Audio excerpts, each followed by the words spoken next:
Welcome to the Sporting Chance. This podcast is brought to you by Midnight Falconry, makers of high-quality falconry leashes and jesses. Check them out at midnightfalconry.com. Ashley Clark Falconry, the highest quality leather falconry equipment, handmade in England, built to last and looks damn good while you're at it. Check them out at aclarkfalconry.co.uk. Be sure and use the code SportingChance10 at checkout. North Mountain Goshawks. Seth Roy is breeding high-quality, true parent-reared goshawks in addition to imprint goshawks on order. Check him out at northmountaingoshawks.com.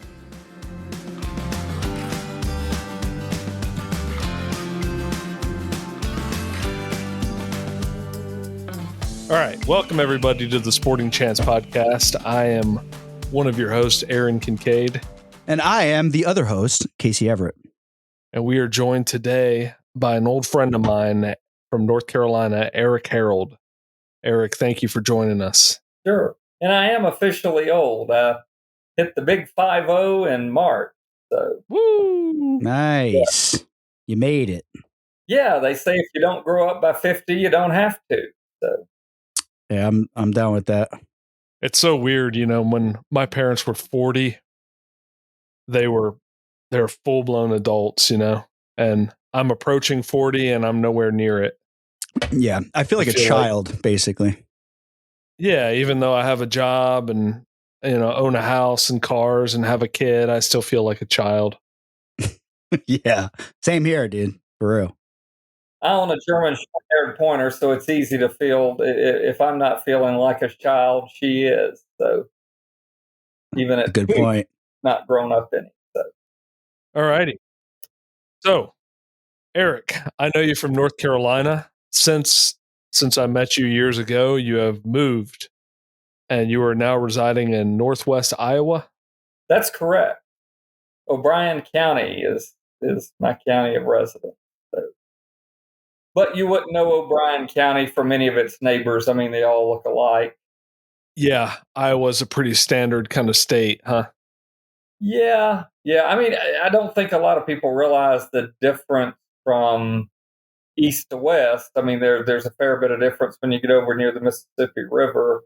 Definitely a little more hilly, less openness to the landscape, more wooded landscape over there. Whereas here, we're kind of, like our neighbor to the west, South Dakota, in many respects. Which you lived at previously. Yes, I was there for 3 years. I lived just on the south end of the Black Hills, Fall River County, and man, it was just you could tell that it had been just moisture deprived for quite some time. It the game on the west side of the county where I live was just really hard to come by. I mean, I had to drive 30, 40 miles just to hawk cottontails. Wow, that's brutal. Yes. I mean, and that's what took you out there, right? Falconry. Yeah, sure. Yeah, that was, there's sharp-tailed grouse there on really all throughout the county, but they're so hard to find as opposed to, say, up in North Dakota because there's no wheat stubble, to concentrate them. Like, if you were up in, say, the Bismarck area, you would go out and, you'd look for wheat stubble or, some CRP, with some denser vegetation for protection and there, be where your grouse would be a good bit of the time. And, in Fall River County, it's just totally different. And I was told jackrabbits there. And of course I saw some jackrabbits, but for practical purposes, their numbers as compared to the early 80s was nothing. There was, I think, a plague they said came through then and did a number on them, and they haven't ever been the same since. So, were these white-tailed jacks or black-tailed? These were white-tailed. Yeah, the big white ones. The big boys. Yes. So you are a falconer. Can you touch on? I think we kind of jumped the gun. Can you touch on your how you got started in falconry and kind of an overview of your history? Well, my start in falconry is kind of a combination of two things. One pretty simple, which is I picked up As the Falcon Rebels, which was a book by an older British falconer, Philip Glazier, who's probably better known as the father of Jemima Perry Jones. Oh And wow. Okay.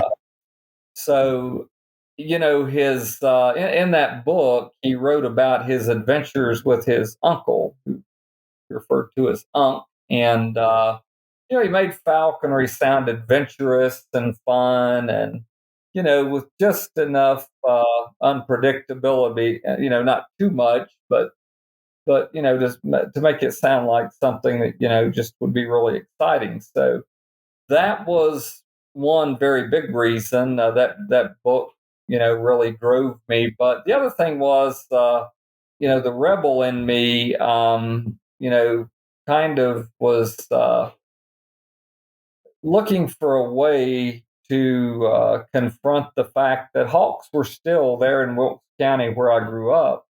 A lot of people there and other places in the South looked at them as competitors, for game resources. So, shooting hawks was still commonplace, when I was a kid. I mean, I think it's died down quite a bit, but it's not altogether gone. But, I just wanted to, catch a hawk and go out and catch rabbits and quail just to show folks that there was another way to do it. That's cool. That's really interesting. Yeah. What was your first bird? Like, what, you know what I mean? Did you just go out and wing it? Did you call the state? Like, talk us through that. Yeah, I mean, I obtained a sponsor who was down the road in the neighboring county. Who was your sponsor? You probably never even heard of him. A guy named Michael Strogan. I don't think Mike continued falconry very long after my apprenticeship. I think he ran him out of the sport. Yeah, well, I think he got busy in the furniture. I think he got hired on by a furniture plant down in the Charlotte area and moved down there and kind of disappeared, but didn't see him at any falconry meets or anything else later on. So not sure what happened, but anyway, Bill Davis, for practical purposes, who's probably the overall best known falconer from North Carolina, for anybody that pays attention. Bill was really my mentor and helped me catch a number of birds that I flew as an apprentice. And, he got to he saw his patience pay off. I'm sure he was probably wondering if it ever would, because I was, a 15, 16-year-old apprentice. And if people think I'm headstrong now, boy, they should have been there 30 years ago, or 35 years ago at this point. But at any rate, Bill, Bill got to see me start catching game with a red tail and doing rather well at it. In fact, I don't know. I think my 1 year, I think Bill surpassed me by a few head. I think 1 year with a red tail, I caught 88 head of game. Nice. Rabbits and squirrels, and that's tough to do in North Carolina and the mountains of Virginia, not because of a lack of abundance of either of those game animals, but it's just between the terrain and the vegetation, it's a tough assignment. It's anything that a rabbit's in where I grew up practicing falconry is something you look at and say, I really don't want to get in that because it's going to be thorny. That's one thing you're guaranteed. But it could be blackberry, it could be greenbrier. And if you're as unlucky as you could be, it'll be multiflora rose. That's something, thankfully, I only had to crawl under a big clump of that one time to pull a red tail on a rabbit out from an under it. But yeah, it's I grew up where, with respect to the vegetation, I don't think you're going to find it any unfriendlier than what it was in the hills of Virginia, North Carolina.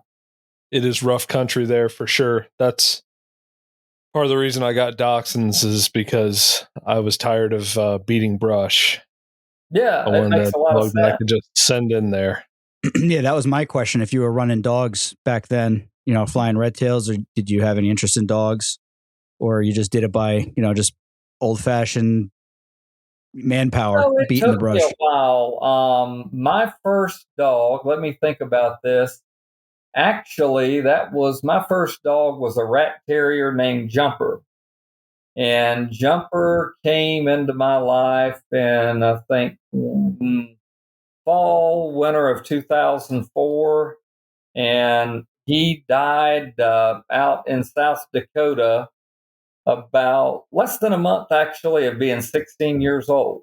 So it was a nice, good long run with him. And he was a hiking and fishing buddy as well as a hawking dog, and had to suffer a pretty nasty female red tail, actually, to kick things off. And he he was good at pushing out rabbits and treeing squirrels, like most of those rat terriers are, and was a total blast. And then Ace came into the picture in 2013 at the age of 1 year old, and so he was my first pointing dog, and got to work him on woodcock with Cooper's Hawk there for a season in North Carolina, and then that was a GSP. No, I'm sorry, this is the Brittany. Oh, it was a Brittany. Okay. I've got a Brittany in between the two. Well, the Ace is kind of winding down, and Daisy's, the next one, the GSP. But yeah, so the Cooper's Hawk that Ace got to work with for a season, early in its second season, it got nailed by a red tail at the woodcock site we hawked on. Can you share that story? Because that's a pretty crazy one. Well, so yeah, it actually involved a late falconer's husband. For those that knew Barbara Tomlinson or might know the name from years ago, Barbara's husband Tom was back in the area. It was during Thanksgiving, actually, I think, and he got up with me to hunt, as he did there for maybe about 3 years in a row. And so we took the hawk and the dog up to the woodcock. It was actually a Christmas tree farm in Allegheny County, just up in the edge of the mountains above Wilkes County there. And so I saw, the red tail when we drove in and parked. I saw the young red tail, and I didn't think much of it because, I mean, you can have a red tail glide down that ridge any old time. It wasn't that big of a deal. And I just said, well, it's going to, it may even notice my bird, but it's going to fly on. It's not going to be a problem. Well, we actually released a bag quail, which actually flew pretty darn good for a bag quail. And the coop caught it, and we got to him. Everything was fine. And I decided to take him down for, one last attempt at flushing a woodcock. And he disappeared in the edge of the woods. And I didn't see anything again for 20 minutes. And I was calling, swinging the lure, and to no avail, of course. And all of a sudden I heard bells. And I went down into a little creek bottom off the hilltop, and I heard the bells again. Well, what it was the red tail actually carrying him away from me. Oh my God. And I scared him enough to make him drop it, but of course then it was impractical. If I could have made a magic wish and gotten the bells back with actually out retrieving his body, I mean, at that point he might as well have fed the red tail for practical purposes. And that's just the nature of it. And I guess if there's anything that overall I pin my falconry philosophy on, it's, kind of going in concert, with nature, to the nth degree, as opposed to everybody that seems to want to, kind of, I don't know, artificialize falconry. as much as they can, or, just for some, I don't know, inner satisfaction or feeling of security that maybe doing so gives them. But yeah, I mean, my birds always, they were kind of on the edge. I mean, I probably would have taken more game if I had really hammered, the principle of flying weight the way Bill Davis probably did a better job of that than I did. But I mean, I was very successful relative to most of the people I hung around with or flew with. Right. Back in the days. Bill's philosophy was if they didn't catch something that day, they're not eating until they do. he would get them down there. He was, but well, that's not that far off from natural life either. No. I mean, there's a lot of birds out there that are surviving, but by a razor thin margin. They're not, It's true. They don't have 5 or 6 days of reserves on their bones, but like anybody else. Yeah, a lot of birds are just one day away from death. Sure. Living day to day. Yep. Yeah, man. That's the story of life for a lot of people too. That's true. Especially these days. That's right. So Eric, you had you had mentioned how your outlook on falconry is a little more bare bones and stripped down than what a lot of people's is. You don't do telemetry, correct? Well, so far I haven't, but I'm sure if I get a long wing here, if I get my hands on a goshawk and train it and decide it's worth keeping, I'll probably invest in some telemetry. One of the birds I had in South Dakota was a little male prairie falcon that I trapped. It was kind of fun the way, so I just had a tethered pigeon and threw it out on the side of this gravel road. And, down comes the prairie, nails it. And I wait, and, it's taking him forever to kill it. And I think he's finally got it killed when actually, he had it on its last gasp. But anyway, I bumped him off of it. He flies back to the tree he flew down out of and sat there. And I, rip open the breast and stick it up under a noose carpet and back off down. He comes again and eats on it. And I was with someone who was thinking about being a prospective apprentice, but I didn't stick around, and she just was too busy being the lead veterinarian at the clinic she owned. And but we sat there, and it probably was 20 minutes, seemed like 2 hours. And I finally said, hell, it's either caught or it's not. And I got to the bird and picked it up. It's like a toe with a noose, like a third of the way down the toe, just barely down from the talon.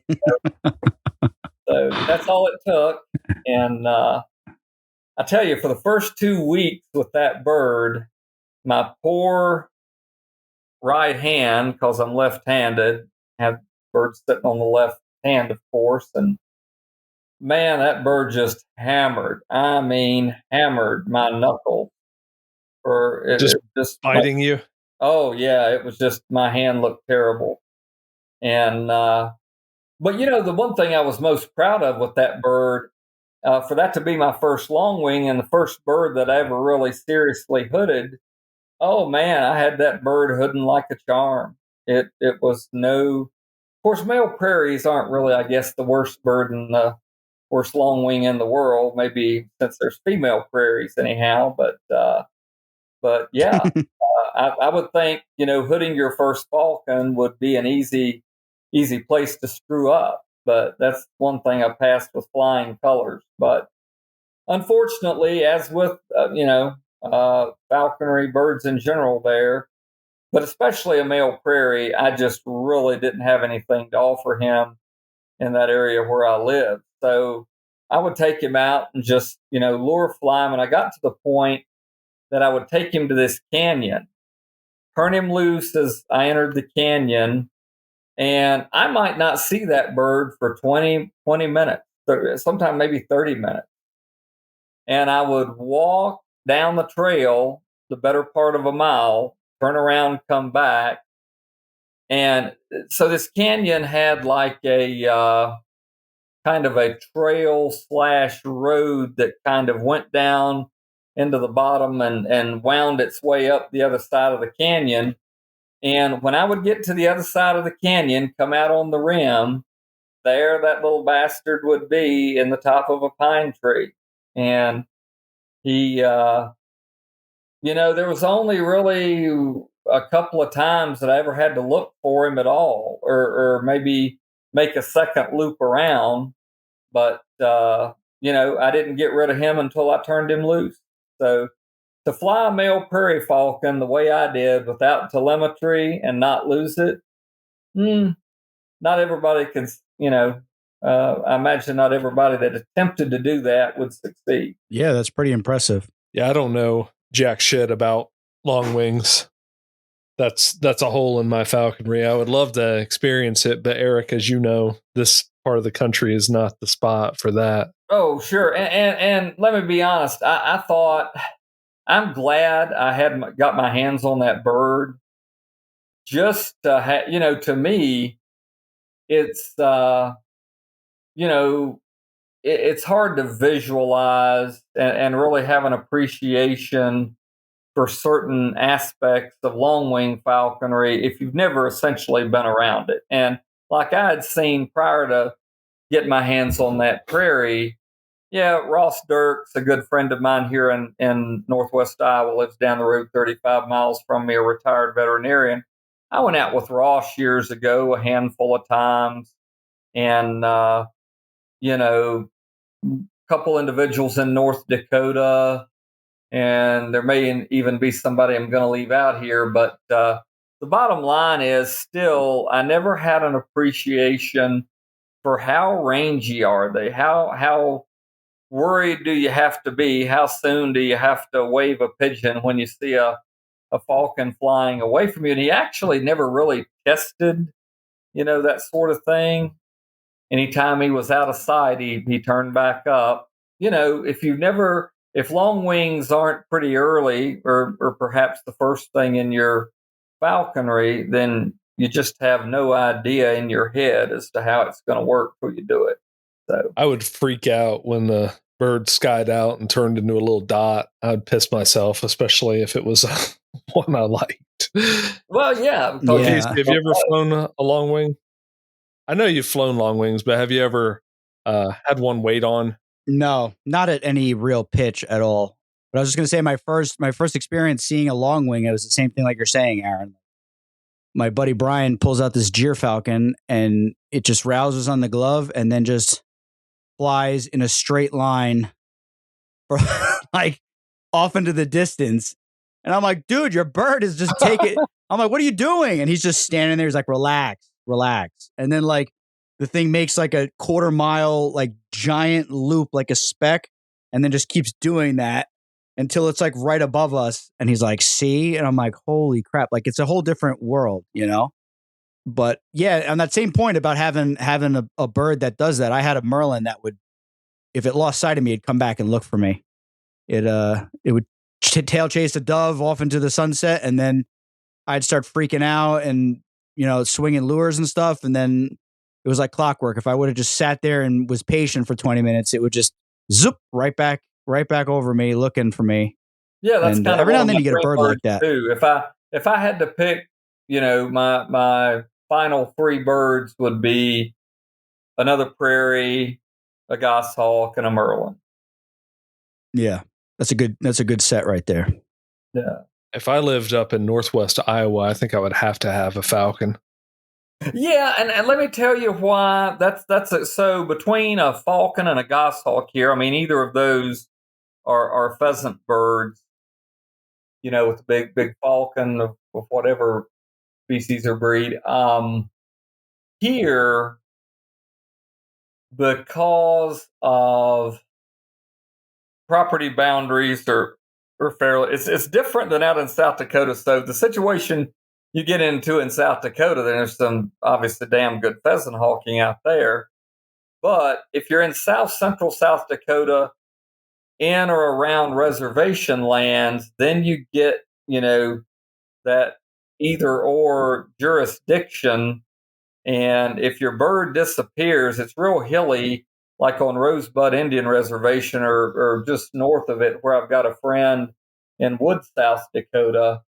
It's so easy for a bird to go from non-tribal land into tribal land, where if you don't have a tribal permit and a guide, you're in a world of deep doo-doo. That's a really interesting thing that most people probably don't have to deal with. So if your bird winds up on tribal land, how does the legal system work? Is it just the Great Spirit takes over and no permits needed, or how does it? Or is it the opposite?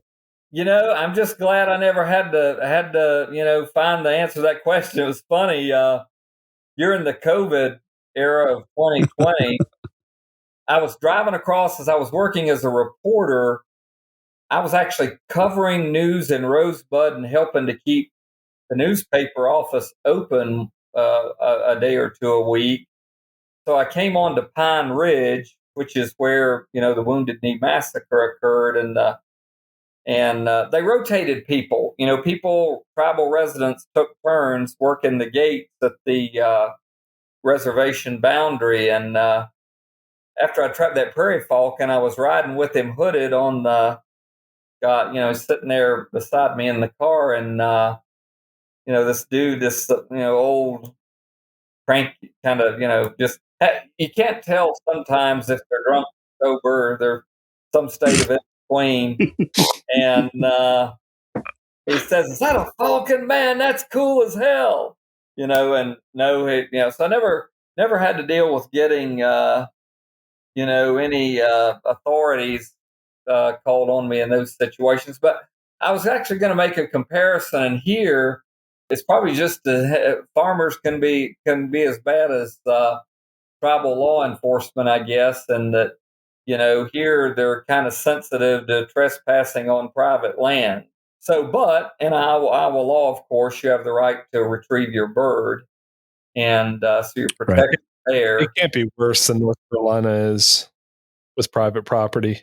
I would imagine no, it's not, and the hunting's way better. So anyway, but but the thing of it is, with a goshawk, what I was going to say is, with any kind of hilly topography, you can run into trouble with a goss real quick.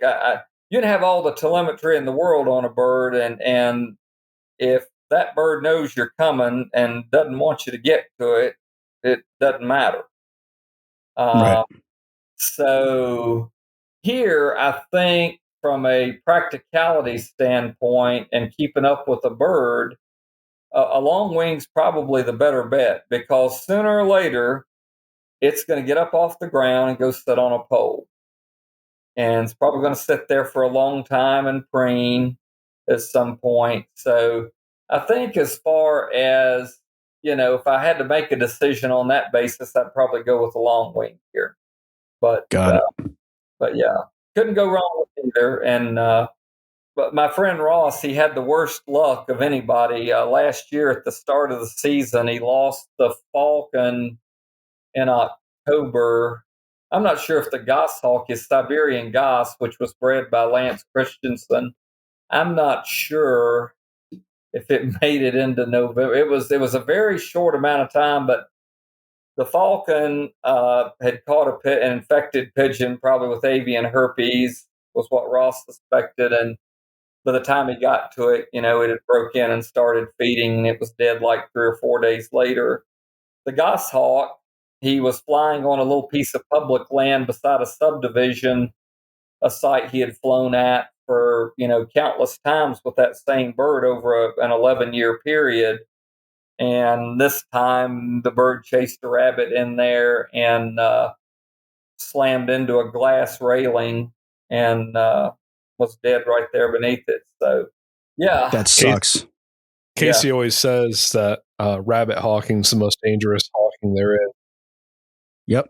Rabbit hawking kills more birds than any other for goshawks and other birds, not longwings, obviously. But yeah, rabbit hawking, you're never going to you're never going to lose a hawk in flight chasing a squirrel or anything like that. You're going to lose it when you're chasing rabbits, because rabbits are actively trying to strip whatever predators behind them, whether it's a bird or a coyote. They're trying to go through whatever obstacle, or hazard they can to get that prey on, that predator off of them. So that's just, I've never heard of anybody losing a bird squirrel hawking. Yeah. Aaron, did you ever hear the story of Bill Davis? He went up to Newland the one year and his red tail chased a rabbit. The rabbit ran under a piece of barbed wire fence and the bird cut its crop open over the barbed wire, and he took it back to Raleigh, and a vet came over, and he said the vet didn't lift his head for like an hour and 45 minutes. And he sewed the crop up on the bird, and 2 weeks later, they were back hunting. Wow. I'm sure Bill was out there immediately as soon as he could. Oh, yeah. That's wild. When you're flying a goshawk, their flight style is obviously so different from a red tail or a Harris hawk. There's a spot here that kind of like north central North Carolina. It's the spot that I caught a wild quail at. Actually, Eric, I know for a fact you've been there. A guy named Brandon Price owns it. He does wildfire management. Yeah, and I didn't encounter any quail up there when I was there, but looking around that area, actually what I did do was just before moving out to South Dakota, I conducted breeding bird surveys for Virginia Tech. They were doing the Virginia Breeding Bird Atlas. Man, if you go up into Virginia, just north of there, in that, Martinsville, and I'm trying to think of, anyway, in that general area, there's a fair number of quail. Danville. Yeah, there's a number of quail over the state line there in Virginia. Brandon manages that place for wildlife. He knows what he's doing. He does a great job at it. But I've hunted there with Harris hawks. I've hunted there with red-tailed hawk, and it's never sketched me out. But last year I went there with my goshawk, and I noticed all of the fences that he has because of the flight style of the goshawk. They'll see a rabbit 200 yards away, fly low over the ground after the rabbit, 300 yards out, and possibly run headfirst into a fence and break their neck. So that place looked completely different to me when I started flying a goshawk. It has more rabbits than anywhere I've ever seen in North Carolina, and it's a great spot for Harris hawks and red tails, but it is sketchy with the goshawk. Yeah. I forget who Ross was quoting, but he quoted somebody to me one time, said, yeah, goshawks seem to be looking for a reason to die. Yeah. It seems that way sometimes. They deal death and they experience death. It's just what they do. Yeah. Something about them. Yeah, just the way they move, I think. They're just they're so explosive and reactive that they're not, they just go. Eric, I want to ask you about your wild bird surveys and your work with wild birds in general. But before I do that, to start things off, when you were out in South Dakota, you had taken some pictures of golden eagles and ferruginous hawks.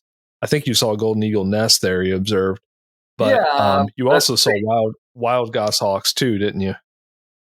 One juvenile. The year before I could legally trap it, I hadn't gotten my permit active out there.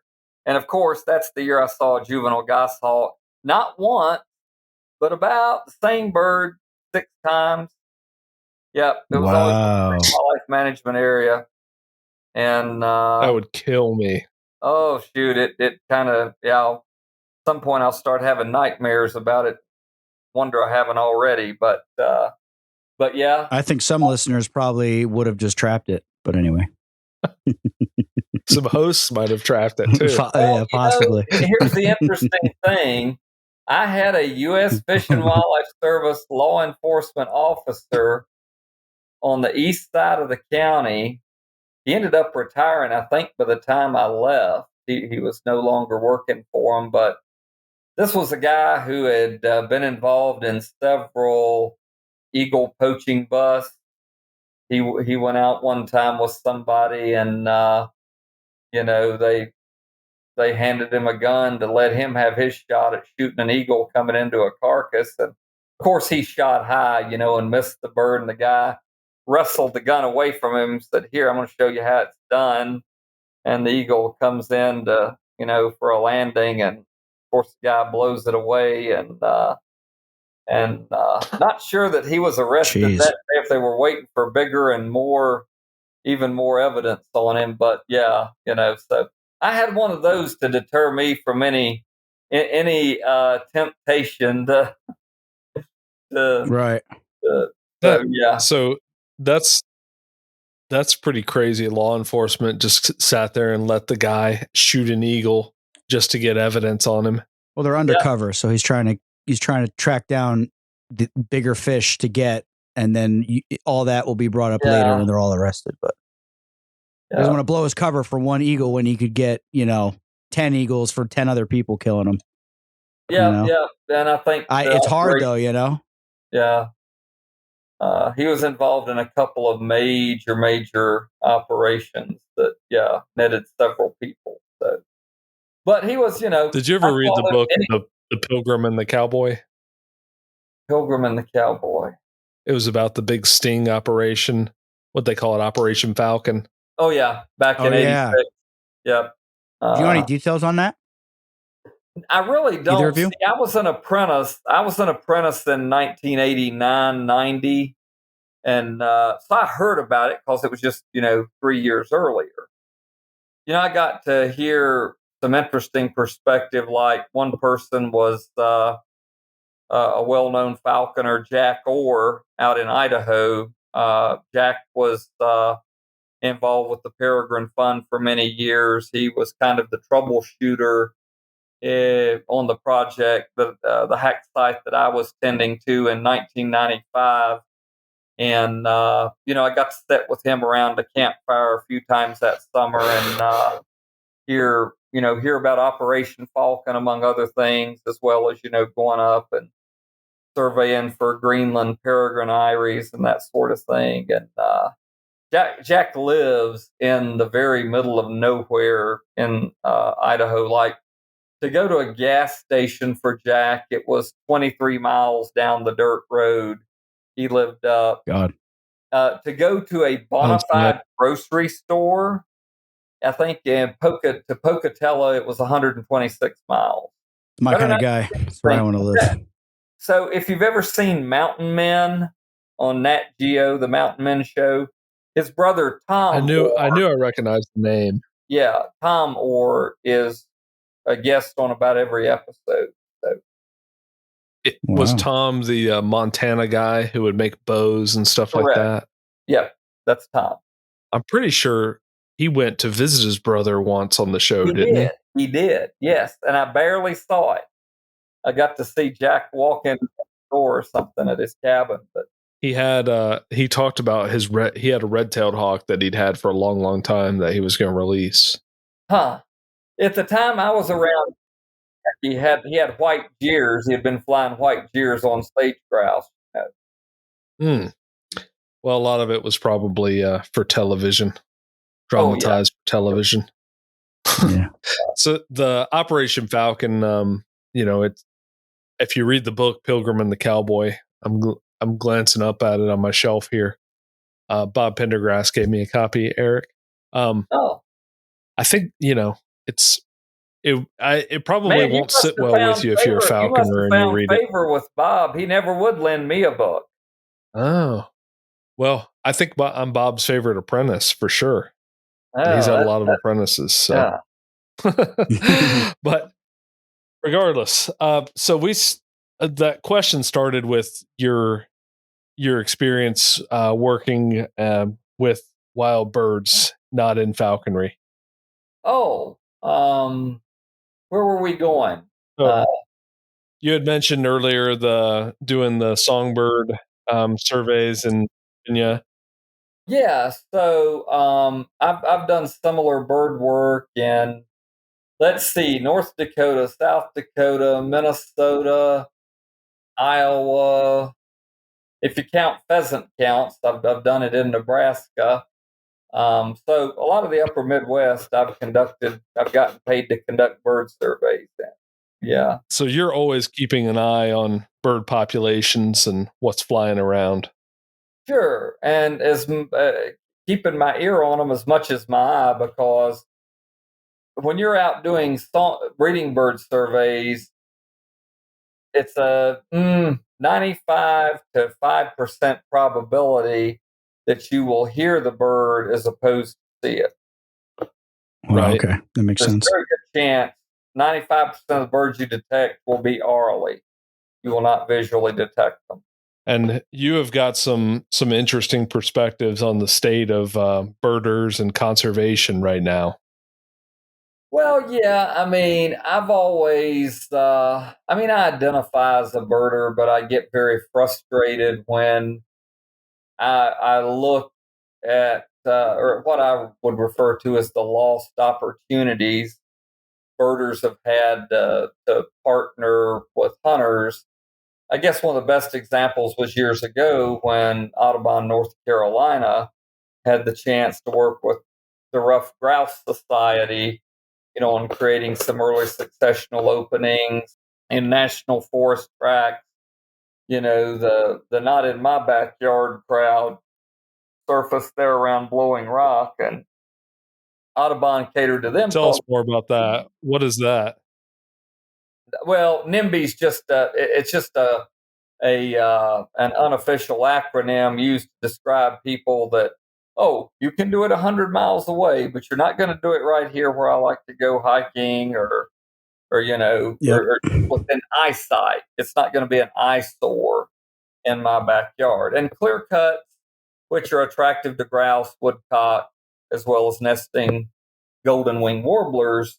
A bird which, by the way, I predict will be gone in North Carolina and totally gone in 50 years. May not even take that long. It may go. Why is that? Oh, it's converging factors. Golden wing warblers, and there's some argument as to whether they've totally separated from blue winged warblers, but blue winged hybridization. Blue wings are hybridizing with them, and there are more and more hybrids turning up, and fewer pure golden wings on sites. The other thing that was interesting is when I went to look for those birds in the very northwest corner county, Ashe County, North Carolina. Any time that I played, I would broadcast. I would stop when I came to what looked like, some brushy habitat that might attract golden wings on the side of the road, and I would play their song. Well, interestingly, I never saw a golden wing warbler that summer in that county, a pure one. I saw a couple of hybrids, but every time in would come chestnut-sided warblers ready to totally kick ass. And so one thing that's happened, and nobody knows really what separated, quote, golden wing habitat from chestnut-sided warbler habitat, but those two would appear to be in direct competition. Once upon a time, there was something different that separated those two birds, and no one really knows what it is. But yeah, back to the last question you asked. I mean, it's just frustrating when wildlife in general is losing so much, and just because there's mortality in hunting. I mean, that's what it is. You're killing things. Some people can't accept the fact that death is every bit as much a part of nature as is life. That's a quote I use quite a bit. And some birds just cannot stand the thought of any living animal dying at the hands of human beings. It's just, it's just something that they can't accept, and they will distance themselves greatly. I can think of one instance in North Carolina where there was just tremendous collaboration, and it was when the Navy proposed an outlying landing field down near Plymouth, North Carolina, in the eastern part of the state, kind of in the middle of a triangle of national wildlife refuges. And then you saw the Audubon members get in bed with hunters and all sorts of other people. And I even remember the Audubon executive director at the time saying, and some didn't like the company we were keeping, but they prevented what would have been a disaster, which was, a big naval airstrip in the middle of these refuges where you've got, 30-pound or whatever tundra swans that are there by the thousands in the winter. I mean, how many how many jets you want to lose. But right. But yeah, there's just so many lost opportunities for disparate interests to collaborate and work together, to keep habitat on the ground or to make habitat better. And they won't put aside selfish differences to allow that to happen. Now, I know it's not in the interest of bipartisanship to ask this question, but who do you think has done more, in the last 50 years for conservation, hunting organizations or birders like Audubon or conservation groups? Oh, hands down, it's hunters. I mean, it's not even close. What Audubon has done well are things that kind of tangent. Well, I don't want to dismiss this because it's important. One thing that they're really big on right now, they call them lights out campaigns. I know Winston-Salem and Charlotte, they have efforts to get those big cities to turn off lights in buildings during bird migration season because that artificial light causes birds to kind of get off course and fly into into those buildings. That's why wind turbines strung up on a mountain ridge line are a danger. The birds are kind of on autopilot as they migrate. So any vertical structure that they haven't that's just not accounted for in their built-in navigation source, something erected up on a ridge like a wind turbine or it can be a building. Any vertical structure, they stand to fly into, and of course that's the end of them. But no, I mean, I think birders, when it comes to international issues, with bird conservation and birds crossing jurisdictional boundaries, I think there have been some instances where they've done well. As far as creating habitat, that is all but or almost exclusively to the credit of hunting-based groups. Yeah, that's an easy question. Yeah. Well, Eric's somebody who's got a foot in both worlds, so it's interesting to get his perspective on it. Oh, yeah. Now, you had mentioned the wind turbines earlier. It absolutely kills me to see the piles of dead eagles that they're collecting from wind turbine farms, wind farms, I guess they call them. I tell you, and be careful. Know that we only have access to a handful. Be careful with what be sure you separate fact from fiction. All I mean there is, there's a lot of doctored photos on the internet. I mean, I don't. Oh, for sure. I guess end of the day, we can't dispute that the wind farms are killing a lot of birds. And I'm not saying we shouldn't have wind farms because I think the problem with bird mortality and wind farms in general. Okay, I've often seen the statistics cited, and I don't dispute the numbers.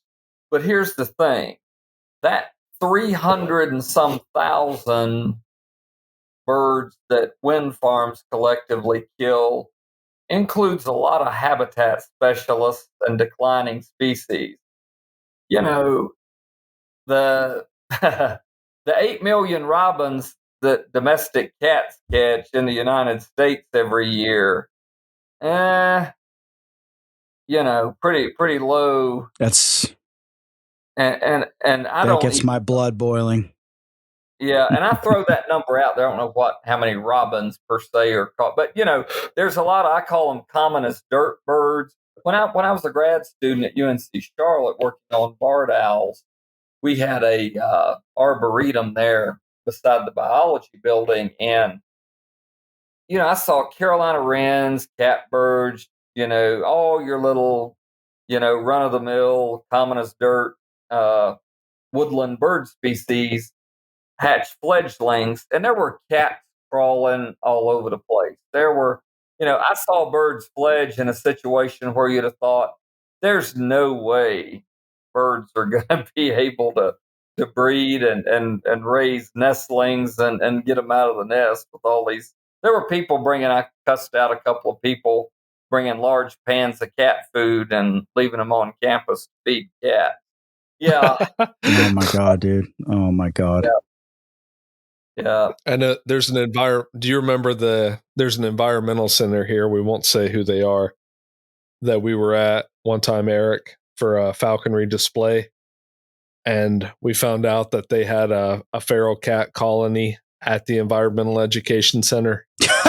You gotta be kidding me. How stupid can you be? You'll have to say who they are. No, you should say who they are now. They're nice people. They're just misguided. Obviously very stupid. I think Eric's quote was like, well, goddamn, if that doesn't tell you the fucking state of conservation, I don't know what does, or something like that. Did I see this? I don't remember this. You were there. Yeah, you were there. I was there. Yeah, you were there. God, am I getting senile? Usually I don't forget stuff. Probably. You're 50 now. Stuff that pisses me off, I don't forget it very easily. Yeah. So this is an environmental education center, and what town? That'll give it away. Just say who it is. Who cares? If they're that stupid to have a conservation organization and then have a feral cat colony on the premise, they're obviously completely ignorant. They're very conflicted. We'll have our first beep. We'll have our first beep on this. When you beep out a cuss word. No, don't beep it out. Bleep it out. I'm trying to remember. You remember? I was there for that one time. Where were the cats? Yeah, and I told you about it because I heard about it. Oh, I started to say because somebody said, yeah, they have a feral cat colony here. Yeah. Huh. Well, yeah, that's another strange place. I'm not sure what they're really trying to accomplish, but anyway. It seems to me like a lot of environmental education places, like you take it at face value and it's wonderful, right? It's great, but they're really just spinning their wheels there. Yeah, that's Bob Pendergrass. He's more optimistic about this stuff than I am. And I think, Eric, you're more pessimistic about it than I am. He thinks, he says, and I can't argue with this, that exposing kids and the general public to wildlife is a good thing. And you can't argue with that. But one of them, like when you have there's a raptor center, the Carolina Raptor Center here. They have, Eric, do you remember, they don't have a great history of working with falconers.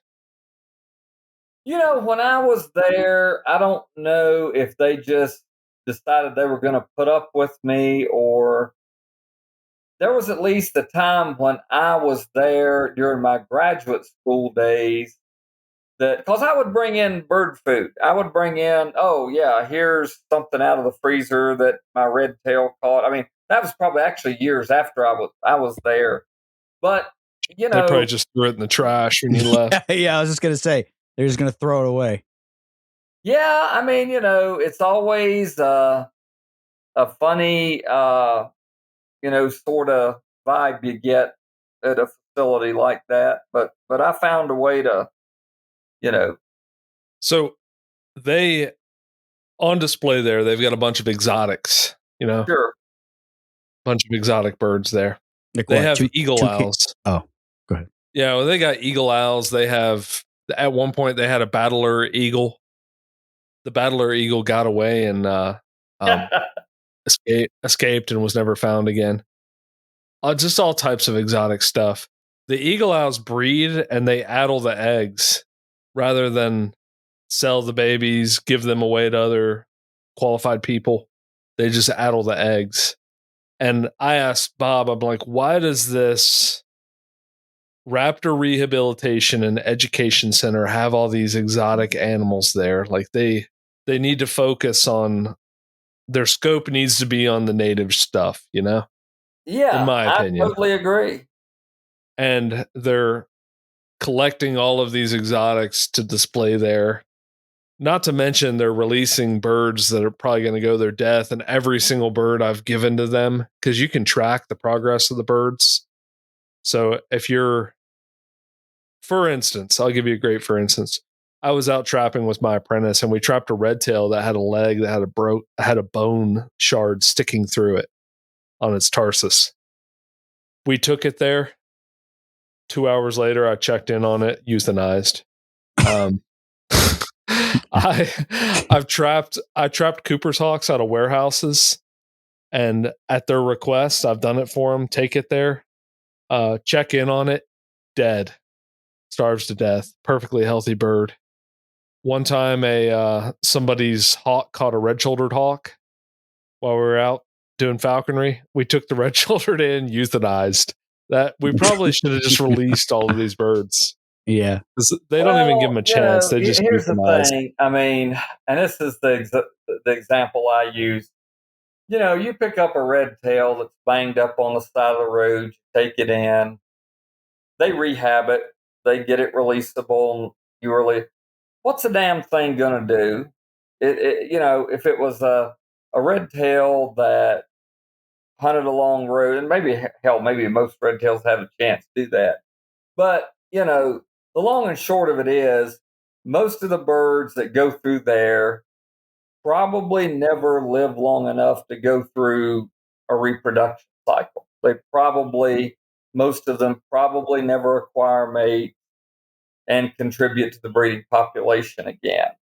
If you look at it from that standpoint, most rehab of common species is a waste of resources. To me, I've said for years, and I'll continue to say it, the only good that comes from going to a facility like Carolina Raptor Center, and Lord knows there's more than just them out there. If it makes people take and contribute their money to the Nature Conservancy or a land trust, some organization that's going to contribute to habitat being set aside or created, then their time going there, their experience is meaningful. It does something. But if, you know, oh, well, that was cool. Remember the time 5 years ago we went to that place in Charlotte when we visited Uncle Dick and Aunt Maggie? You know, if that's all it does, it's not worth a hill of beans. And that's the reason. You don't think it's worth $1,000 to rehab a one-eyed barn owl and release it? Yeah, you know, there's this old cowboy out west would say, you might as well go piss up a road. You know, it's just that's a good one. Not good. Not going to do a lot of good in the long run. No, I get tired of hearing for years and years in environmental education. You hear, oh, if we just touch 1 out of 1,000, we just change one. Well, God damn it, that's what we've done. I hope they're happy. That's what we've done. Yeah. Right. Yeah. So, I think at this point we can stop. We should be able to stop and examine the state of environmental education, what they've done over the past X amount of years and what the results are. And you should be able to look at it and say, well, it's a failure. Right. Call it what it is. It's a failure. You know, is it, you know, the, what's the word I'm looking for? You know, the coming of age of video game and other, you know, electronic entertainment, you know, and kids just not being the kids that they were decades ago. I don't know. But there's one thing about it. I'm quite certain that if I go in a classroom today with a hawk on my glove, I'm not going to captivate kids. I know for a fact because I've seen it the way I would have 30 or 40 years ago. Just that makes sense. I mean, they're interested now. You could have kept their attention for 40 minutes years ago. Now, if you keep their attention for 5 or 10 minutes, you've done, that's about what you can expect. So, yeah, tis a different world. Even kids are just jaded now. They're jaded. There's everybody's done. Yeah, they're not impressed by anything anymore. Oh, look what you got there, Eric. Yeah, that's my only girl. I'm telling you. Oh, your only that's girl. Good. Yes, that's awesome. So that's so that whole topic that we just discussed. That's a good. I mean, you could add it to the list, but that's a good argument for, falconers and other people moving some stuff to online, like education online, like even just posting simple, birds of prey stuff online in a very short, format for these new ADHD and ADD kids that can't stay focused on anything. They can get little snippets of good information, and you can accomplish more with one post that's 11 seconds long with some music and a little bit of text to explain what's going on than somebody going to a school and standing there with a red tail for 40 minutes talking about birds of prey. I mean, I'm not versed enough on either or. I didn't have that problem as a kid because I was told, you set your ass on that couch where I told you to sit. If you get up, I'm going to set your ass on fire. So I didn't have that problem. They had now if you tell you, now if you tell your kids no, you'll have CPS showing up at your house. Yeah, you'll go to jail. You're abusive. Yeah. I just went to jail for telling my daughter no the other day. Yeah, just got out. Yeah, I gave my son a look at a soccer game, telling him to get back on the field and play, and the cops are at my house. I'm just kidding. I did yell at him, but the cops didn't show up. Not yet. They're building a case. I'm on a list. Just like the guy letting the guy shoot the eagle. They let you yell at your kid. They're undercover, man. They're undercover watching me. So, Eric, going back to falconry, me and Casey have a tendency to beat up on Harris hawks on this podcast. All in good fun, but yes. All in good fun. Yeah, we're having a good time with it. But you flew 2 really good tiercel male Harris hawks, and you did it in a very minimalistic style. Yeah.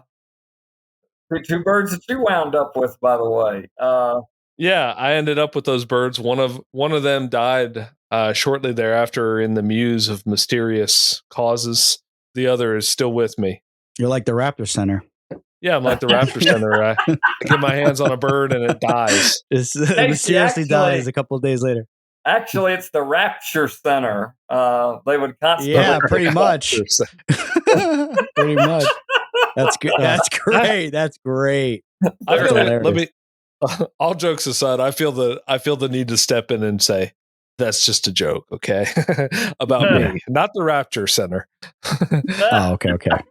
Yeah. I've got a good track record, knock on wood, with birds. But you had, and I told Casey on a previous podcast that you showed me, I don't want to say the gist or the basics because it's more than that, but you showed me how to find rabbit habitat, and it was with your 2 tiercel Harris hawks that you flew.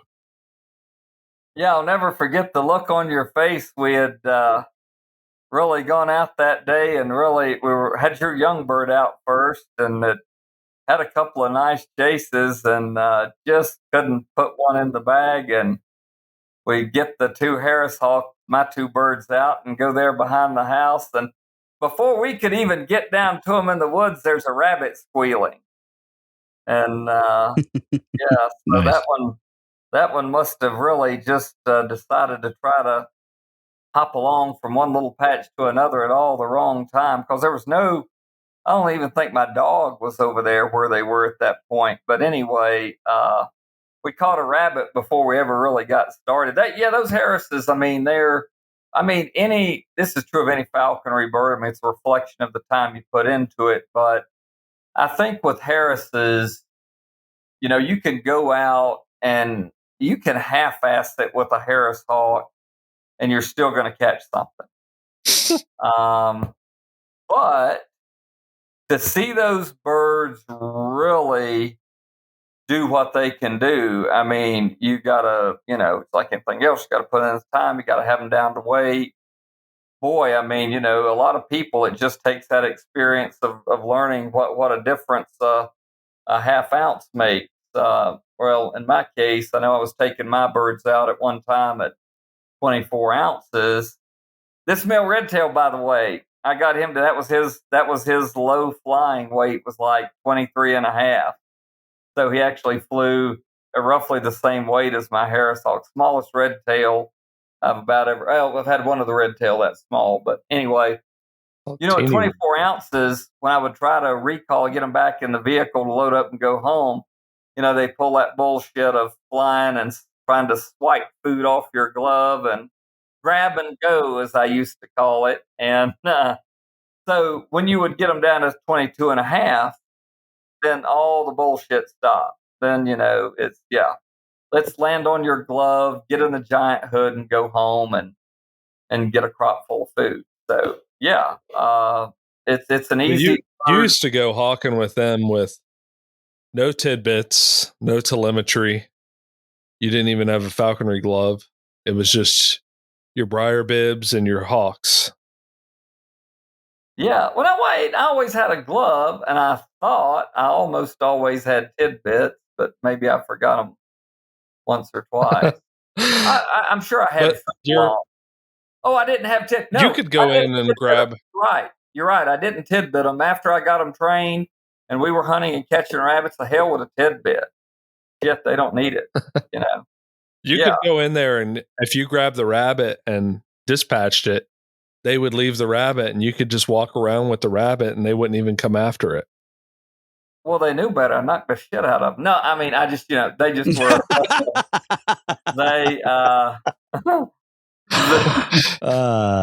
They just knew the game. That's funny. They just knew the game. Yeah. Yeah. You caught many rabbits with them in some tough terrain, for sure. Yeah. Oh yeah. Yeah. I had one time, I don't know if I ever told you this, I'd flying a red tail, and the red tail goes down in a patch of ragweed. There wasn't much briars or anything, and I couldn't figure out. And I'm like, well, what in the hell? If it caught a cotton rat, it wouldn't take it that long to eat that. It'd be up off the ground. And I keep calling the bird from, I'm standing 30, 35 feet away from where I saw it crash into the ragweed. And finally, I say, well, what the hell? I'm going to walk over there. And I get over there, and the red tail's wings were kind of awkward looking. I mean, its head was sticking up out of this big burrow, and its wings were, pinned against the sides of the burrow, and it was getting drugged down in there. You could tell it was losing a battle fast. And I thought, well, what the hell? I said, it's probably grabbed the head of a damn groundhog, and I'm going to have to deal with all those friggin' teeth. Well, I just said, whatever. I got, had my glove on, run my hand down in there, expecting to, find the big incisors of a groundhog, but it actually was just a great big cottontail, and the rabbit was with its hind legs, of course, pushing against the side of the burrow, and it had more strength. Its strength as opposed to the hawk was much greater, and the hawk was just getting pulled down in the burrow. It would have been in a world. That's pretty cool. I guess that's so cool. It would probably have let go. I don't know, but anyway, that's a great story. Yeah, you see some crazy stuff out doing falconry. So what are some other crazy stories or instances you've run into? Oh, well, there was, speaking of the craziness of Harris Hawks, I was, with in the company of the landowner down on this property where he had a rental trailer, and there was I think it was a bulldog, and it had a puppy.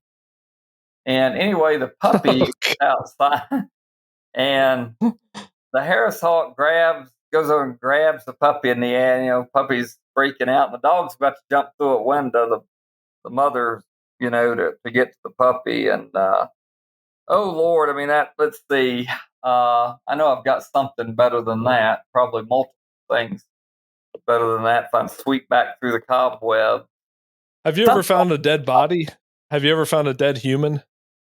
My cousin has on a trout stream. Yeah. But you haven't found one doing falconry. So your cousin found a dead body on a trout stream? Yeah. Was it a fisherman that he found? No, it was a drug deal gone bad, apparently, as it turned out. And shit.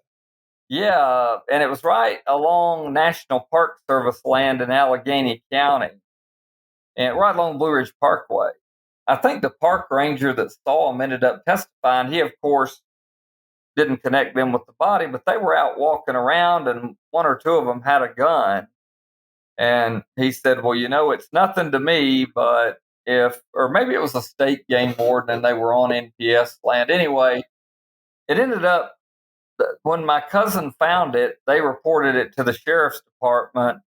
The body was ID'd, and long and short of it, the people that did him in ended up getting convicted. So yeah, it was. So speaking of dead bodies, I heard a story of which a lot of falconers can get a kick out of this story that I heard through the grapevine of an altercation you had with somebody in one of your hawking fields. So yeah. Don't be shy. Don't be shy. No. Tell us the story. Well, Casey, my first question: do you personally know any of the people that were involved? No, not personally. Okay. No. Okay. All I know is that if somebody's in somebody else's hawking field and they get cute, they get what they deserve. Yeah. That's all I got to say. It's a case where new age falconers don't understand this phenomenon, but there's such thing as working very hard to find your own hawking fields, and when that information gets leaked to other maybe less enthusiastic falconers, and then they feel that it is totally acceptable to just waltz into a field that took years to find and work, and then just hammer it whenever they have a free chance. It's it's something like a meat field, like a meat field. And this can forever affect the opportunities of a group, of a falconry club. And in the East, this is a big issue. It's not an issue out West so much, where club field meets are a rare thing anyway. And everybody's, it's not a matter of hawking spots, because everybody's, got their own around whatever little town they live, whether it's South Dakota, Colorado, pick your Western state. In the situation that you came to learn about, I guess, it was a state club meet, and I initially was not going to be involved in the capacity of being a host. I was not going to provide hawking spots. Well, the vice president of the club at that time got in touch with me, lives in the same county, said, Eric. Who was that? Barbara Tomlinson. Before your time. I met Barbara. Said, the only places I know of are over at W. Kerr Scott Reservoir, Corps of Engineer property, and it sucked. Well, yeah, it sucked. So I knew where the game was. I reluctantly said, okay, yeah, I'll show some people some hunting spots. And it was understood everybody was to RSVP. If you were going to show up at the meet with a bird, fly a bird, you were going to call and let Barbara know. She would let me know. Well, a group of folks from the eastern part of the state just showed up. Now, a year before, those same people were out with me at the same place. And I did tell them, you'd be welcome to come back here again. in an ideal world, if it's this year, just come on back, have at it. Well, there is kind of, or at least back then, most people, it was kind of understood. If it's been a year, you check with people just to see, has property access changed? Can you still go to the same place? Are there different circumstances? Anything of that nature. You just check in. It's been a year. Yeah, well, you check in with who showed you the spot first and ask if it's okay These to go folks back. showed up.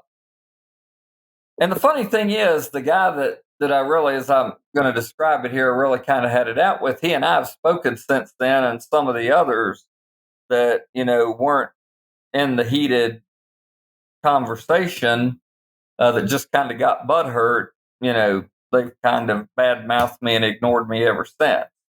Which is snowflakes. I had somebody tell me, standing in my own yard, when I told them, you guys need to just load up and leave.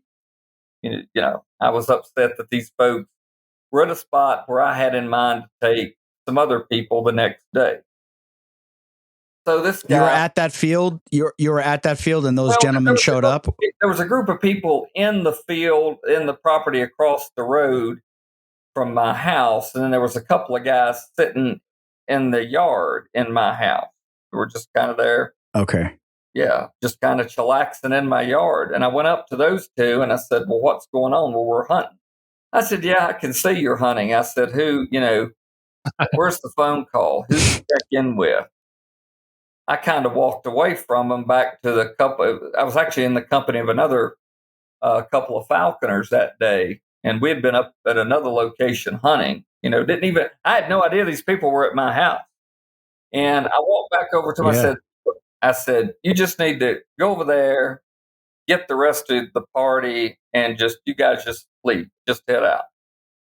And the one guy made the mistake of saying, I'll leave when the landowner tells me to leave. Oh, that's a no-no. Ooh, yeah, it was a big no-no to 26-year-old Eric. And I told him in so many choice words that as far as he was concerned, I was the landowner. Technically, I was not, but I was the one with the access. And it was not it was not my father's parents' property. It was somebody that we were kind of distantly, tangentially related to, off in the distance. But it got ugly. I threw a few punches. The sheriff's department was called, and the deputies made us exchange, information, and said the magistrate's office is in the courthouse. Do either one of you need direction? And he got in his car and drove away, and that was the end of it from a legal standpoint, I guess. But it definitely soured me on hosting a meet. After that. There were actually a couple of guild meets after that I went to and got a small group of people and brought them with me back to my area. Aaron, I think, I'm referring, I don't know if you were ever, it's near where you and Bob and I hunted down there in Iredell County. We all met at that one little, Greasy Spoon Cafe with the good country ham biscuits. Right there beside I-77, you know where I'm talking about. Yeah, Debbie's. Yeah. But anyway, other than to, just kind of tangentially be involved with a field meet back in North Carolina, that soured me. That was the last time I had any desire. And, like I say, I was kind of drug into that situation to begin with. Right. Well, falconers are a bunch of ingrates. Evidently, yeah. First of all, I will say this, that your first mistake was telling them come back whenever you want.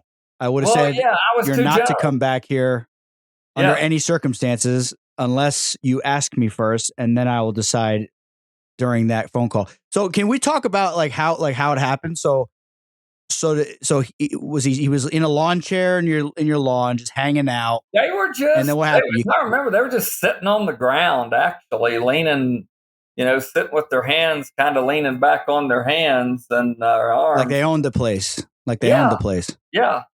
Ah, okay. Pretty So much. what'd you do? You kicked him, he fell back, and how did it go down? No, I'm curious.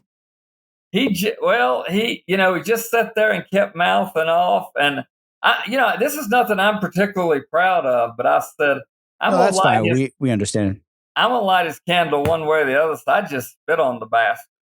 That's what I'm talking about. I thought you were going to give him a good old backhand, a little bitch slap. Yeah. So you spit on him. That's good. A spit's always good. That'll get it going. So what happened after that? When he jumped up in my face, that's when I went to swinging. Now. All right. That's what I'm talking. Did his buddies jump in? No. He sat right there. And that was, yeah. Okay. I can't believe his buddy didn't jump in. What kind of buddy? What a shitty friend. Yeah. So you hit him. He fell down. Did he fight back? It was you got in a little bit of a scrap. No. He this guy, and I guess I don't know what was going through his head. And I don't really care. I mean, it's done. It's over. We've spoken since, so I don't want to put him in the spotlight. But some of the other people that Aaron knows from down in the Goldsboro, North Carolina area, are still butthurt over the fact that they were the dumbasses that didn't make a phone call. So for all the listeners, if you want to go to a field that a fellow falconer may have showed you, if you want to avoid a situation like this, it's always prudent to just make a quick phone call. Say, hey, listen, I'm in the area. I'm thinking about swinging by that spot that's right across the street from your house. Think it's okay if I bring a ton of my buddies and then camp out on your front lawn? It's probably a good idea to make a quick phone call. Yeah, that doesn't fly in my circle. My circle is we don't really bring too many outsiders to our fields, and if they do come to the fields, they're sworn to secrecy and they are given strict instructions not to return without permission under any circumstances. Because where I'm from, my neck of the woods, it's rabbit fields are hard to come by, and when you get a good one, you can't have Joe Blow just showing up and clearing it out. You can't have that. Well, according to my straight friends, the rabbit fields are kind of like women that way. I mean, the good ones, they're not on every street corner. That's right. The ones on the street ain't worth it. You gotta go deep in the woods to find the good ones. I think the real problem is when somebody comes out with a first year albinus goshawk, a first year imprint goshawk, and just cleans up.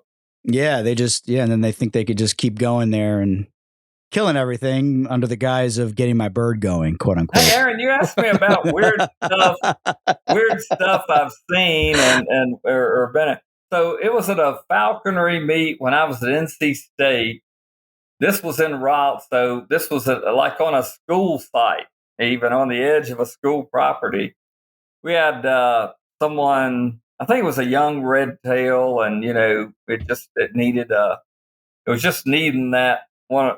I don't know if it was its first catch or just caught a head or two prior to that, but we had a squirrel up a hollow tree, and running, breaking off green branches and running them up in there, trying to get it out, and all this shaking the tree. It was a fairly small tree, but the squirrel, as you well know, is not going to come out in that situation of its own doing.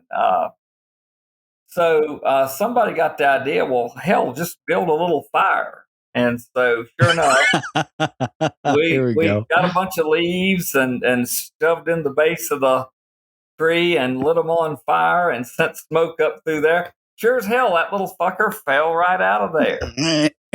Yeah. Oh, that's a great one. I've heard variations of that kind of a story. So you were running Greenbrier up the hole? Yeah. To try to get him to move? Have you heard the trick of the Greenbrier and giving it a good old twist? You ever tried that? That's a new one for me. I just learned about that one the other day. For the listeners, there's a technique. You could take some Greenbrier and you run it up the hole where the squirrel is, and you just start twisting it. And if you're lucky, it'll wrap around the tail and latch onto the tail with the, obviously with the the spikes on the briar, and you can just pull the damn squirrel out and just let it run, and the bird will grab it. The good pro tip for the listeners. So when it came out of the tree, that's hard to execute. Yeah, I've never tried it, to be honest, so I can't speculate. But so when it fell out of the tree, was it like dead from the smoke? To chase it or addle it or nothing. It was done. It was down to the count. Yeah. Man, some people will say that's unsporting. I think I would say to those people, if you haven't had to really struggle for your slips, if you're not thinking about lighting a fire under a hole to get a squirrel out. Right. I mean, you got to be enthusiastic, and we were definitely. That's what I'm talking about. It's a team effort for sure. Yeah. Yeah. Get that bird to use her natural abilities, and then we could use our brains. We got big old brains. So, NC State, Eric, that reminds me, didn't you once get busted for keeping a hawk in your closet at NC State? Well, I was housing it out in an uninspected. That was the only time I've ever had any trouble with regulatory folks. I mean, I've not really done anything since then to ask for any undue attention. And I was a college freshman. It was my first Harris hawk. And I did bring that same hawk, though. I wasn't busted for that. No one caught me with it in the dorm. But I did over Christmas break. I stayed for a few days. And I brought it in and kept it in the shower. That's awesome. It's going to shit in the shower stall and be easy to clean up. So, no. So how were you keeping it in the dorm? What do you mean how? I wasn't housing it in the dorm. Now that was just for a few days over the break, and there was nobody else. So where were you housing it while you were a student?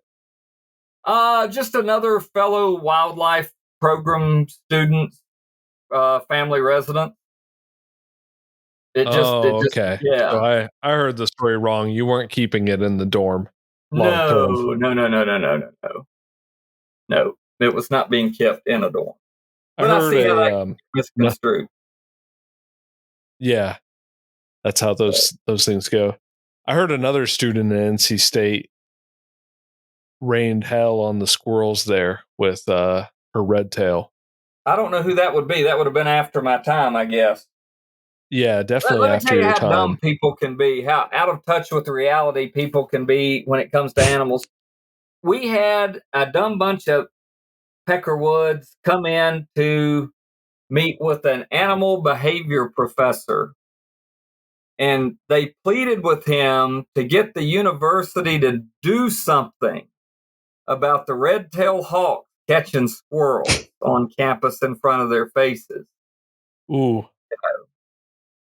God forbid a hawk fly into an oak tree and snag a gray squirrel and commence to eating it. I mean, that's... Yeah, God forbid. God forbid, yeah.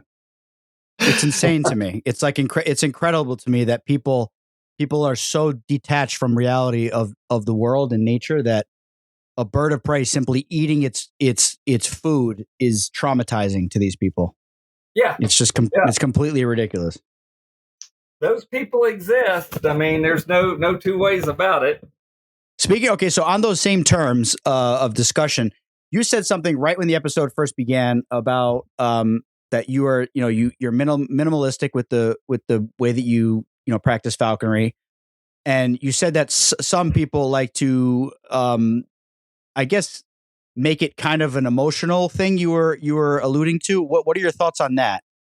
Oh no, I just think a lot of people are very. As I heard another falconer put it, I mean, you can do falconry, with a lot of gadgets or relatively few gadgets. And I've always been one, as Aaron pointed out years ago, he made that observation when we were kind of one-on-one. You like to do this thing kind of, roughshod without a lot of, technical, a lot of equipment and stuff. Yeah, and I do. Yeah, that's a conscious thing, and that if that's how you want to do things, then more power to you, right? I totally get it. Sure, I guess I'm just one that, I want as little, Mine is a Henry David Thoreau falconry experience. It's That's not good. as opposed to maybe God, I don't know, Thomas Edison falconry experience. Just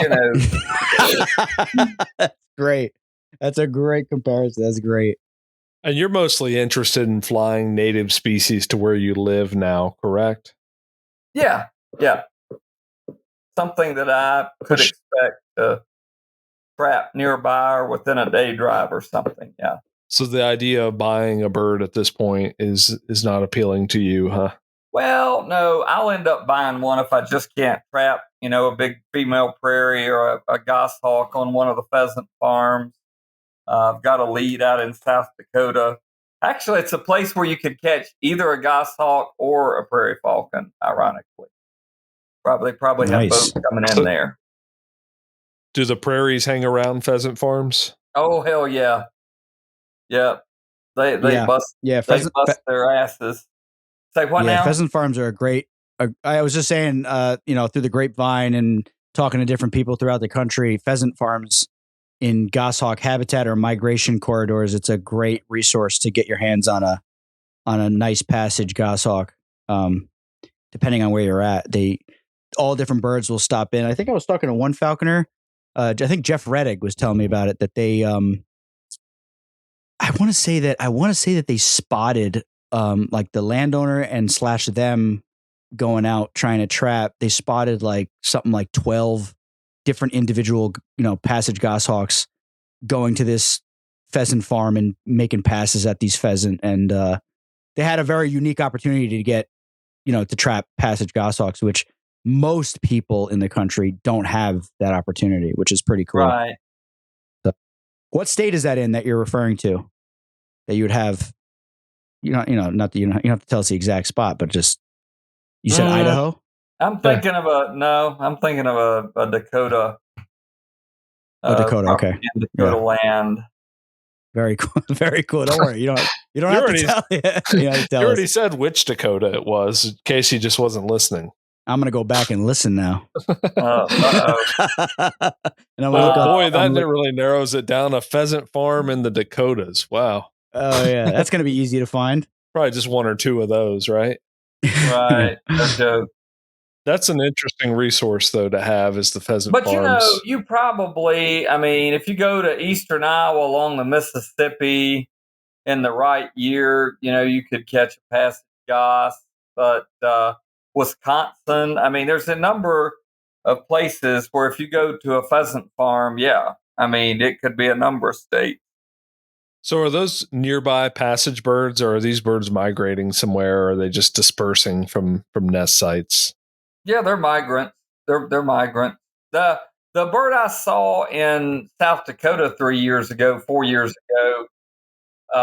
it could have just been the product of a Black Hills nest. It could have, been a nestling from not very far away.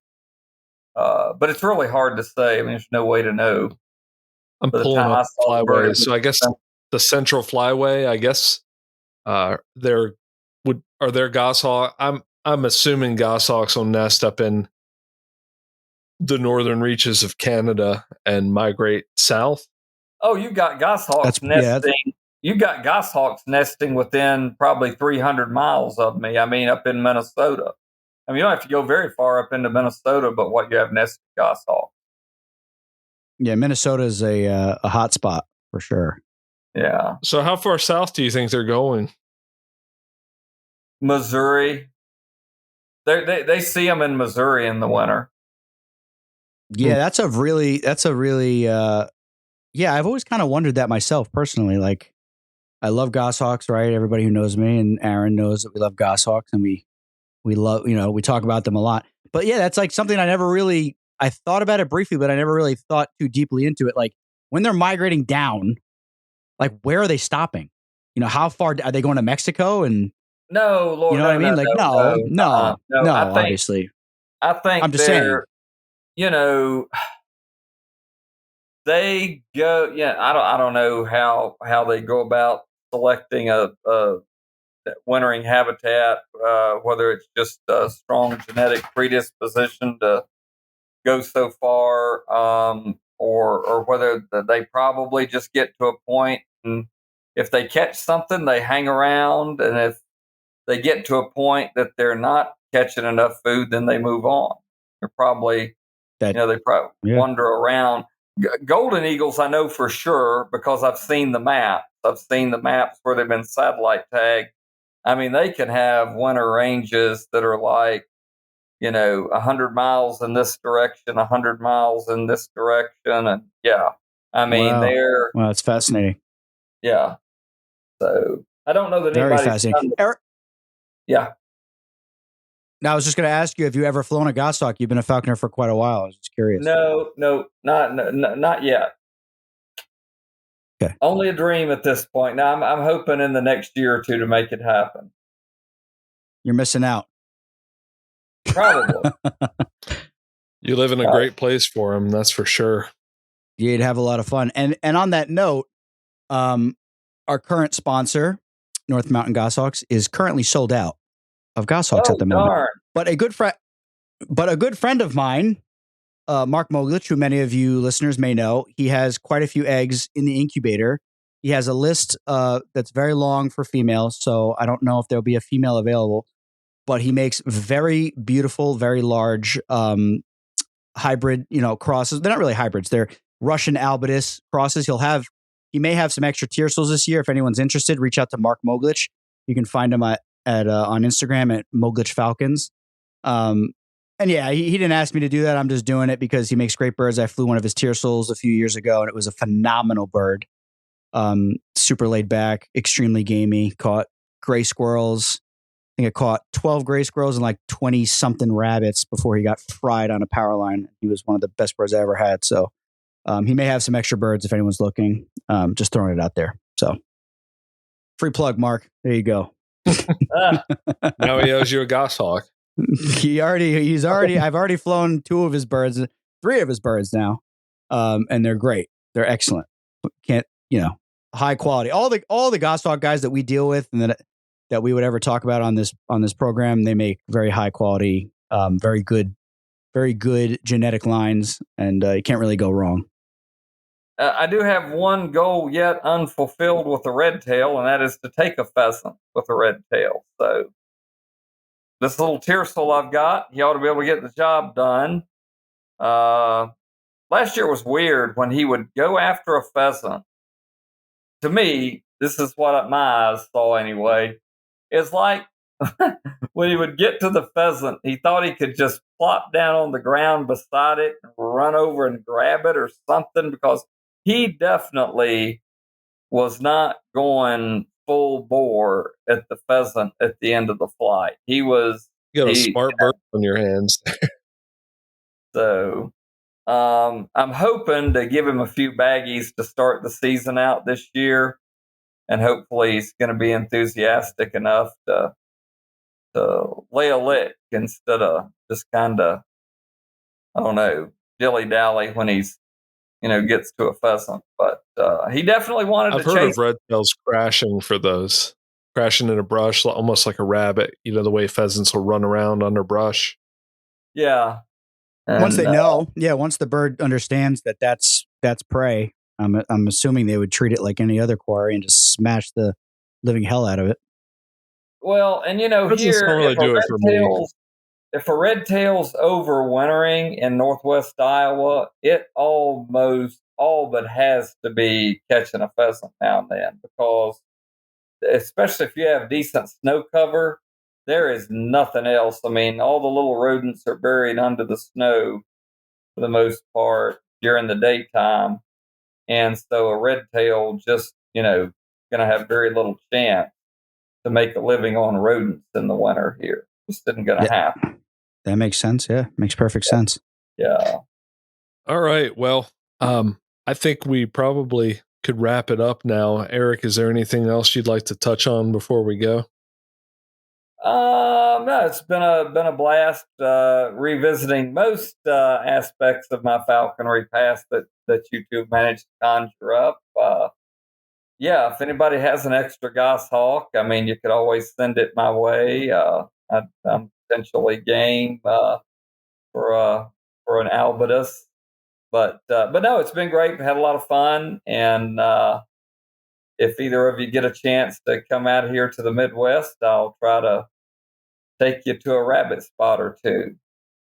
I mean, a pheasant Ooh, spot. I'd be interested. You wouldn't come out here for rabbits, I wouldn't think.